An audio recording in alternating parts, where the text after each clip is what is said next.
Mira भाईंदरमध्ये zombie ड्रगचा शिरकाव, सार्वजनिक सुरक्षेवर गंभीर प्रश्नचिन्ह.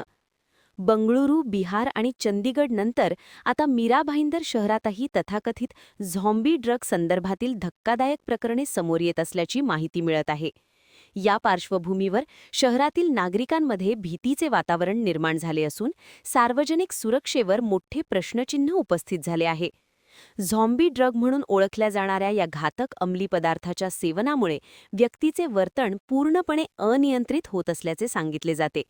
काही ठिकाणी या ड्रगच्या प्रभावाखाली असलेले लोक विचित्र हालचाली करताना, स्वतःला किंवा इतरांना इजा पोहोचवण्याचा प्रयत्न करताना दिसल्याच्या घटना समोर आल्या आहेत. मीरा भाईंदरमध्ये अशा प्रकारच्या घटना 2 ठिकाणी घडल्या आहेत. यामध्ये 90 फीट रोड भाईंदर पश्चिम आणि स्वर्गीय बाळासाहेब ठाकरे मैदानाच्या बाजूला विशेषतः हे ड्रग सेवन केलेली व्यक्ती दिसून आली आहे, अशा व्हायरल व्हिडिओ समाज माध्यमांवर होत आहे. व्हिडिओ व्हायरल झाल्यानंतर स्थानिक नागरिक, सामाजिक कार्यकर्ते आणि पालक वर्गाने चिंता व्यक्त केली आहे. विशेषतः युवकांमध्ये या ड्रगचा प्रसार होण्याची शक्यता लक्षात घेता ही बाब अधिक गंभीर मानली जात आहे. स्थानिक रहिवाशांनी प्रशासन आणि पोलिसांना तातडीने या प्रकरणाची दखल घेण्याचे आवाहन केले आहे. या ड्रगचा पुरवठा कुठून होत आहे, कोणत्या नेटवर्कद्वारे तो शहरात पोहोचत आहे, याची सखोल चौकशी करून संबंधितांवर कठोर कारवाई करावी, अशी मागणी नागरिकांकडून होत आहे.